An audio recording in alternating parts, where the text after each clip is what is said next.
बात है। ये कहानी मेरी है, मेरी खुद की, बरसों पुरानी। उस दिन सुबह बहुत सुहाना था। मुझे लगा मेरे ख्वाब पूरे होने वाले हैं। मैं खूब खुश थी। लगा जैसे आज तो सितारे आसमां वाले जमी पे आ गए हैं। पापा ने मुझे कहा कहीं जाने के लिए, और ये वो जगह थी जो मेरी फेवरेट थी। मैं सदियों से वहाँ जाना चाहती थी। पापा ने मुझे जयपुर जाने का ऑफ़र दिया था। उनके किसी कार्य से मुझे जाना था, पर मेरे मन में कहीं और जाने की खतरनाक प्लानिंग थी। वो करते हैं ना सभी गलती जवानी के दिनों में, मैंने भी किया। पापा ने मुझे जहाँ भेजा था वहाँ तो मैं गई, पर रास्ते भटक गई, कहीं और भी गई। लेकिन ये गलती मुझे बहुत भारी पड़ी थी उस दिन। मैं आपको कैसे बताऊं कि उस दिन मेरे साथ जो हुआ, मैं ख्वाब में भी नहीं सोच सकती हूँ कि किसी के साथ वो हो। नई नई जवानी थी, लगा जैसे आज़ादी मिल गई हो। घर से बाहर जाने की इतनी इच्छा थी, मैंने सोचा आज वो देखूंगी जो सुनती हूँ। पर सच कहती हूँ, ये गलती किसी को नहीं करनी चाहिए। मेरे पिताजी ने मुझे ट्रेन की टिकट करा के दी, जयपुर की, पर मेरे दिमाग में भानगढ़ जाने की प्लानिंग थी। हाँ, ये वही भानगढ़ है जो राजस्थान के अलवर जिले में पड़ता है। मेरे पिताजी को एक खास कार्य से मुझे भेजना था, एक फाइल लेकर। इसलिए उन्होंने मेरी न सिर्फ ट्रेन की रिजर्वेशन कराई, बल्कि एक होटल में कमरा भी बुक किया। मेरे लिए तो मानो सब कुछ बिन मांगे ही मिल रहा था। उम्र बहुत कम थी और दुनिया बहुत कम देखी थी तब मैंने। इसलिए मेरे मन में ये बात आई कि अगर जयपुर से भानगढ़ जाया जाए तो ये सफ़र बहुत ही सुहाना होगा और आसानी से मैं अपनी इस विश को पूरी भी कर पाऊंगी, वो भी पापा को हवा लगे बिना। पिताजी ने पूरे विश्वास के साथ मुझे ट्रेन में बिठाया और ट्रेन में बैठते ही मैं ख्वाब देखने लग गई कि आखिर मैं जाने वाली हूँ उस जगह पे। मैं बड़ी ही साइंटिफिक माइंड की, भूत प्रेत पे विश्वास नहीं करने वाली लड़की हुआ करती थी, पर इस घटना ने मुझे जो मज़े चखाए, सच में मेरी सोचने की और विश्वास करने की सारी मानसिकता ही बदल गई। मैंने उस दिन के बाद ये विश्वास कर लिया कि दुनिया में भूत प्रेत होते हैं। और सच कहूँ तो वो ऐसा भयानक दिन था जिसने मुझे कई रात तक जगा के रखा। मैं ट्रेन से उतरी और द फर्न रेसिडेंसी में एंटर की। ये वही होटल था जहाँ मेरे पिताजी ने मेरे लिए टिकट बुक करा के रखा था। वहाँ के कुछ स्टाफ पहले से जाने पहचाने थे और उनको मेरे बारे में अच्छी तरह से मालूम था। मेरे पिताजी के खास मित्र की अच्छी पहचान थी, इसलिए मेरे लिए वहाँ पे सेफ्टी पर्पस से बुकिंग की गई थी। जयपुर पहुँचते ही मैंने उसी दिन पिताजी के मित्र से मुलाकात करके फाइल एक्सचेंज कर लिया। पर अगली सुबह मैं निकली भानगढ़ के लिए। सुहाना सफर। मुझे लग रहा था जैसे उफ, आज इस दुनिया को प्रूफ करके रहूंगी कि भूत प्रेत जैसी कोई चीज नहीं होती। पर मैंने कभी ये सोचा नहीं था कि आज मेरे साथ क्या होने वाला है। रास्ते में मैं टैक्सी ड्राइवर से बातें करती रही और वहाँ की कहानियाँ सुनती रही। बहुत खुश थी मैं। मुझे लगा ये सब कुछ झूठ है। मैं कुछ आज अनोखा प्रूफ करने वाली हूँ, दुनिया को बताने वाली हूँ शायद कि भूत प्रेत जैसी कोई चीज़ नहीं होती, ये सब बकवास बातें हैं। पर सच कहूँ, मेरी उम्मीद से परे सब कुछ उल्टा होने वाला था। मैं धीरे धीरे करके भानगढ़ की तरफ एंटर करती गई। वो रास्ता बहुत ही सुहाना था, थोड़ी बहुत हरियाली, थोड़े बहुत खंडहर और राजस्थानी लोग। मज़ा तो आ रहा था इस सफ़र में। भानगढ़ किला पहुंचने से पहले मैं पहुंचती हूँ एक मिष्ठान भंडार में। यहाँ के मालिक रामलाल जी थे। उन्होंने भी मुझे कुछ वार्निंग दी, लेकिन मुझे समझ में नहीं आया। मैंने उनसे कुछ सवाल जवाब किया और फिर निकल पड़ी किले की ओर। आखिरकार मैं हिम्मत जुटाई और किले के अंदर तक जाने लगी। मेरे कदमों के नीचे की जमीन ठंडी महसूस हो रही थी और हर तरफ खंडहर और वीरानगी थी। किले की दीवारों पर जंगली पौधों ने कब्जा कर लिया था। वातावरण में एक अजीब सी खामोशी थी जो कि मेरे दिल की धड़कनों को और तेज कर रही थी। किले के अंदर का दृश्य देखकर मैं थोड़ी सहमी, लेकिन मेरे अंदर का रोमांच मुझे आगे बढ़ने के लिए प्रेरित कर रहा था। मैं अपने कदम आगे बढ़ाई और किले के अंदर चल पड़ी, इस उम्मीद में कि मैं यहाँ कुछ अनोखा और रहस्यमय अनुभव कर पाऊंगी। किले के अंदर दाखिल होते ही मेरे कदम धीमे हो गए। चारों तरफ फैली खंडहर की चुप्पी और अजीब सा माहौल मेरे दिल की धड़कनों को और तेज कर रहा था। मैं सोची, यहाँ क्या क्या कहानियां और रहस्य छुपे हो सकते हैं। किले की हर दीवार और हर पत्थर जैसे अपनी कहानी कह रहे थे। सबसे पहले मैं किले के एक पुराने हिस्से को देखने का फैसला की, जो कि राजा के महल का एक हिस्सा था। वहाँ की दीवारें अब भी अपनी भव्यता का एहसास दिला रही थी। उन पर की गई नक्काशी और चित्रकारी अब भी किसी न किसी रूप में जीवंत थी।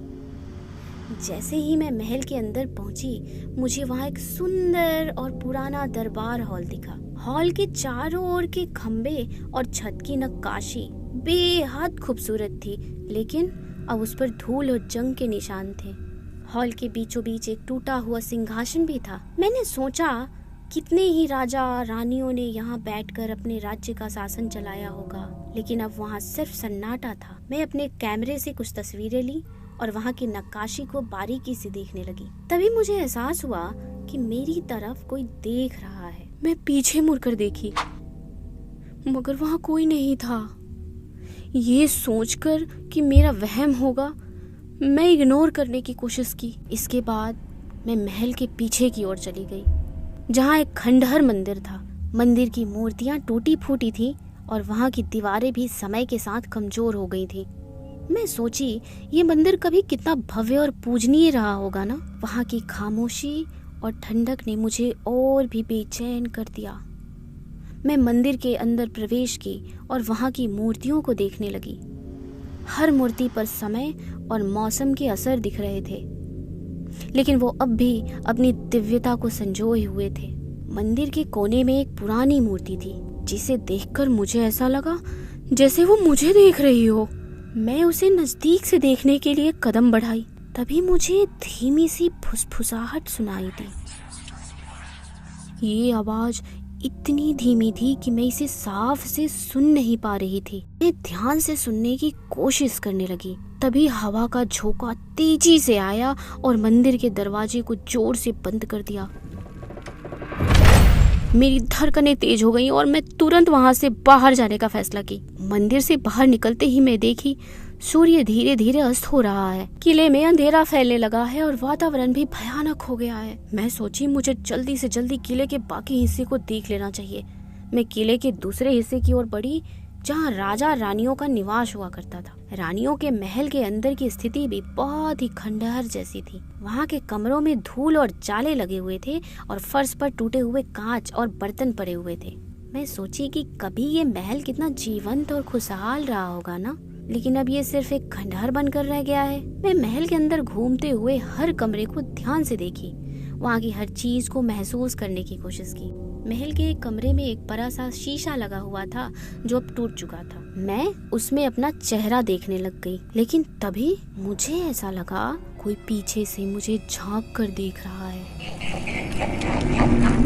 मैं तुरंत पीछे मुड़कर देखी, लेकिन वहाँ कोई नहीं था। मेरा मन डर से भर गया, लेकिन मैं खुद को समझाई, ये मेरा वहम भी तो हो सकता है। महल के पीछे एक बड़ा सा आंगन भी था, जहाँ एक पुरानी मूर्तियां और टूटे हुए खंबे थे। मुझे वहाँ एक अजीब सी ऊर्जा महसूस हो रही थी, जैसे कि कोई अदृश्य शक्ति मुझे देख रही हो। मैं आंगन के चारों ओर घूमते हुए हर चीज को बारीकी से देख रही थी। तभी मुझे एक औरत की धीमी सी हंसी सुनाई दी। ये हंसी इतनी भयानक थी कि मेरे रोंगटे खड़े हो गए। मैं तुरंत उस दिशा में देखी जहाँ से हंसी की आवाज आ रही थी, लेकिन वहाँ कोई नहीं था। अब मेरा मन डर से भर गया, मेरी हिम्मत जवाब देने लग गई। मैं सोची कि मुझे अब यहाँ से सच में निकल जाना चाहिए। मैं वापस जाने का डिसीजन ली और किले के मुख्य द्वार की ओर बढ़ने लग गई, लेकिन जैसे ही मैं चलने लगी, मुझे लगा कोई मेरे पीछे पीछे आ रहा है। मैं बार बार पीछे मुड़कर देख रही थी, मगर मुझे कोई दिखाई नहीं दे रहा था। अब मुझे महसूस हो रहा था कि किला सच में श्रापित है और यहाँ की कहानियाँ सच है। मेरा मन डर और जिज्ञासा से भरा हुआ था। मैं अपनी गति तेज कर दी और जल्दी से जल्दी बाहर निकलने की कोशिश करने लग गई, लेकिन किले की भूल भुलैया जैसी संरचना ने मेरी मुश्किलें बढ़ा दी। मुझे कई बार रास्ता भटकते हुए महसूस हुआ कि ये किला मुझे अपनी जाल में फांसने की कोशिश कर रहा है। मेरी धड़कनें तेज हो रही थीं और मैं घबराई हुई थी। मैंने सोचा कि अगर मैं यहाँ फंस गई तो क्या होगा। मैं हिम्मत जुटाई और अपने कदमों को और भी तेज कर दी। मुझे लगा अब समय आ गया है जब मुझे इस किले से बाहर निकल जाना चाहिए, वरना कुछ अनहोनी हो सकती है। लेकिन तभी मुझे लगा कि कोई फिर से मुझे देख रहा है। मैं फिर से पीछे मुड़कर देखी, लेकिन इस बार भी कोई नहीं था। मैं ये सोची कि ये मेरा वहम है और खुद को हिम्मत देती रही, साथ ही साथ आगे कदम भी बढ़ाती रही। जैसे जैसे किले के अंदर समय गुजरता गया, एक अजीब सी बेचैनी मुझ पर हावी होने लग गई। शाम हो चुकी थी और अंधेरा धीरे धीरे हर चीज को अपनी आगोश में ले रहा था। किले के भीतर की खामोशी अब और भी भयानक हो चुकी थी। मुझे अब एहसास हो रहा था कि मुझे यहाँ से जल्दी बाहर निकलना होगा। लेकिन जैसे ही मैं वापस जाने का निर्णय ली, कुछ अजीब और डरावना हुआ। किले के कोने में एक पुराना जर्जरित दरवाजा था, जिसे देखकर ऐसा लग रहा था जैसे कई सालों से उसे किसी ने खोला ही नहीं हो। मेरे भीतर की क्यूरियोसिटी ने मुझे उस दरवाजे के पास जाने को मजबूर कर दिया। मैं जैसे ही दरवाजे को खोली, एक ठंडी हवा का झोंका मेरे चेहरे पे पड़ा और मैं भीतर एक अजीब सी रोशनी को देखी। मैं धीरे धीरे कदम अंदर की ओर बढ़ाने लग गई और वहां का दृश्य देखकर मेरी सांसें थम गई। कमरे के बीचों बीच एक दर्पण रखा हुआ था, जो अब धूल और जालों से ढक चुका था। लेकिन उस दर्पण के सामने एक सफेद साड़ी में लिपटी हुई महिला की छाया दिख रही थी। उसका चेहरा स्पष्ट नहीं था, उसकी आंखें बेहद डरावनी थी। वो मुझे देख रही थी। मैंने अपनी जगह से हिलने की कोशिश की, मेरा शरीर हिल ही नहीं रहा था। उसके बाद वो महिला धीरे धीरे मेरी ओर बढ़ने लग गई। उसकी चाल बेहद धीमी और स्थिर थी, लेकिन उसके कदमों की आवाज मेरे कानों में गूंज रही थी। मेरी धड़कनें इतनी तेज हो गई कि मुझे लगा मेरे दिल की आवाज बाहर तक सुनाई दे रही हो। मैं पूरी ताकत लगाकर चिल्लाना चाहती थी, लेकिन मेरे मुंह से आवाज ही नहीं निकल पा रहा था। उस महिला ने अचानक से बोलना शुरू किया। उसकी आवाज बेहद डरावनी थी। उसने कहा, तुम्हें यहाँ नहीं होना चाहिए था। ये जगह शापित है और यहाँ आना मना है। मैं जैसे तैसे हिम्मत जुटाई और उससे पूछी, तो तुम कौन हो और ये जगह श्रापित कैसे है? उसने कहा, मैं रानी रत्नावती हूँ। एक तांत्रिक ने मुझे श्राप दिया था। अब मैं और मेरी आत्मा हमेशा के लिए यहीं कैद हो चुके हैं। हर रोज मैं मुक्ति की आश में यहाँ भटकती हूँ और तुम जैसे अजनबी आकर मेरी बेचैनी को और बढ़ा देते हैं। इतना सुनते ही मेरी हालत खराब हो गई, मेरे पैर जम गए। मैं वहां से उस वक्त भागना चाहती थी, लेकिन भागने में सक्षम ही नहीं थी। जैसे तैसे मैं हिम्मत जुटाकर थोड़ा सा कदम आगे बढ़ा पाई, तब तक महसूस हुआ मेरे सामने कोई खड़ा ही नहीं है। मुझे लगा ये भी मेरा भ्रम था, इसलिए मैं अपनी आंखें मसलने लग गई। मैं चारों ओर देखी पर कुछ नहीं था। तभी मुझे एहसास हुआ कोई पीछे मेरे खड़ा है और वो मुझे पीछे से देख रहा है। असल में वो महिला इस वक्त मेरे पीछे खड़ी थी, जिसे मैंने थोड़ी ही देर पहले आगे देखा था। उसकी आंखों में गुस्सा और दर्द दोनों थे। उसने अपनी सफेद साड़ी को और कसा और मेरे करीब आने लग गई। मैं अपनी हिम्मत जुटाई और तेजी से दौड़ने लगी। रास्ते में मुझे हर कदम पर ऐसा महसूस हो रहा था कि कोई मेरे पीछे पीछे आ रहा है। किले की खंडहर में दौड़ते हुए मेरे पैर कई बार फिसले, लेकिन मैं हार नहीं मानी। हर मोड़ पर मुझे ऐसा लगता था कि वो महिला मेरे सामने ही आकर खड़ी हो गई है। किले के गलियारों में दौड़ते दौड़ते मेरी सांसें फूलने लग गईं। मैं महसूस की कि मुझे अब इस फूल फलैया से बाहर निकलने का कोई रास्ता ढूंढना होगा। मैं शायद फंस चुकी हूँ। मैंने अपने कदम और तेज कर दिए और किसी तरह से किले के मुख्य द्वार तक पहुँचने की कोशिश की, लेकिन किले का निर्माण इतना जटिल और रहस्यमयी था कि मुझे बार बार भटकना पड़ रहा था। रास्ते में मुझे कई अजीब चीजें दिखाई दी। एक खंडहर कमरे में मैंने देखा कुछ पुराने खिलौने बिखरे पड़े हैं जो शायद किसी बच्चे के रहे होंगे। उन खिलौनों को देखकर मेरे दिल में एक अजीब सा डर पैदा हो गया, जैसे वो खिलौने किसी डरावनी सी शक्ल के साथ अभी के अभी बोलने लगेंगे। तभी मैंने महसूस किया कि मैं तो किले के किसी दूसरे हिस्से में प्रवेश कर चुकी हूँ, जहाँ एक पुराना कुआं था। कुएं के पास पहुँचते ही मुझे किसी के रोने की आवाज सुनाई दी। मैं इधर उधर देखी, लेकिन कोई था नहीं।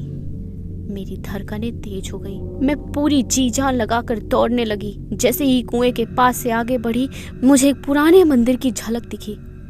मैं सोची शायद वहां से मुझे बाहर निकलने का रास्ता मिल जाए, इसलिए मैं मंदिर की ओर प्रवेश करने लग गई। वहां की मूर्तियों को देखा। मूर्तियां अब धूल और जालों से ढकी हुई थी, लेकिन उसमें एक अजीब सी दिव्यता थी। तभी मुझे मंदिर के अंदर एक औरत की हंसी सुनाई दी।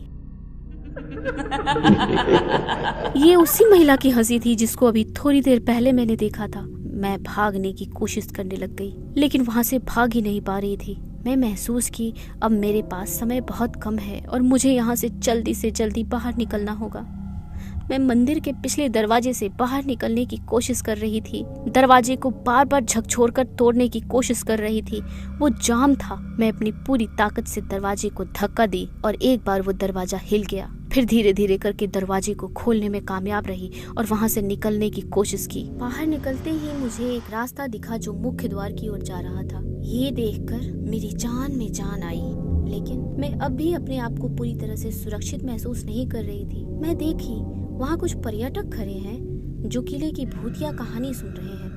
मैं तुरंत उनकी ओर भागी और उनकी भीड़ में जाकर छुप गई। लोगों ने मेरी ओर देखा और मेरी बुरी हालत देखकर तुरंत समझ गए कि मैंने जरूर कुछ अनहोनी सा महसूस किया होगा। उन्होंने मुझे पानी पिलाया और कंफर्टेबल करने की कोशिश की। थोड़ी देर बाद मैं उनके साथ अपना एक्सपीरियंस शेयर की जो अभी अभी मेरे साथ हुआ था। मैं उन लोगों को बताई कि मैं अभी अभी एक भूतनी से अपना पीछा छुड़ा कर आ रही हूँ। उन्होंने मुझे कहा कि मैं बहुत बड़ी गलती की जो शाम के बाद किले के अंदर गई। वहाँ के लोगों ने मुझे बताया कि वो औरत सैकड़ों साल पुरानी है। उन्होंने बताया भानगढ़ की रानी जिनका नाम रत्नावती था, उन्हीं का भूत है ये, जो हर शाम यहाँ को प्रकट हो जाता है। उन्होंने बताया एक तांत्रिक द्वारा दिया गया श्राप ही इस भूतिया गतिविधि का कारण है। रानी रत्नावती की आत्मा को यहाँ चैन नहीं मिल रहा, इसलिए वो आज भी किले में भटक रही हैं। लोगों ने मुझे वहाँ से तुरंत चले जाने की सलाह दी। मैं बिना देर किए वहाँ से निकल पड़ी। मेरा मन अब बस एक ही बात सोच रहा था, कैसे भी करके मुझे यहाँ से निकलना है। गांव पहुँचते ही मैं तुरंत एक टैक्सी बुक की जो मुझे जयपुर ले जा सके। टैक्सी ड्राइवर भी भानगढ़ के किस्से सुनकर सिहर उठा। टैक्सी ड्राइवर ने मुझे बताया कि वो भी शाम के बाद उन रास्तों पर जाता नहीं है क्योंकि उसे कई बार अजीब सी चीजें महसूस हुई हैं। ड्राइवर ने मुझे हिम्मत दिया और हम जल्द ही जयपुर की ओर रवाना हो गए। उसके बाद अपनी ट्रेन पकड़कर घर की ओर लौट पड़ी, इन सब डरावनी यादों के साथ, मन में ये सोचते हुए कि मैं कितनी गलत थी। मेरे ये अनुभव ने मुझे भानगढ़ के किले के रहस्यों पर विश्वास दिला दिया। ये यात्रा भले ही डरावना था, लेकिन ये मेरी जिंदगी का एक हिस्सा बन चुका है। ये मेरे जीवन की ऐसी घटना थी जो आज तक मैंने कभी किसी से शेयर नहीं की। सोचा आप सबके साथ करूं। आखिर वक्त कभी तो आएगा कि मैं अपनी कहानियां आप सबके साथ शेयर करूंगी। आप सबको ये कहानी कैसी लगी नीचे कमेंट करके बताइएगा। अभी तो कई सारी कहानियां आपको सुनानी है। नेक्स्ट एपिसोड के लिए इंतज़ार कीजिए। आज के लिए इतना ही रखते हैं, फिर से मुलाकात होगी। और हाँ, पूजा पांडे के मुंह से ये कहानी आपको क्या पसंद आई और आप आगे भी सुनना चाहते हैं, ये ज़रूर बताइए। तब तक के लिए चलती हूँ। नेक्स्ट एपिसोड में फिर से मुलाकात होगी एक नई कहानी के साथ। नमस्कार।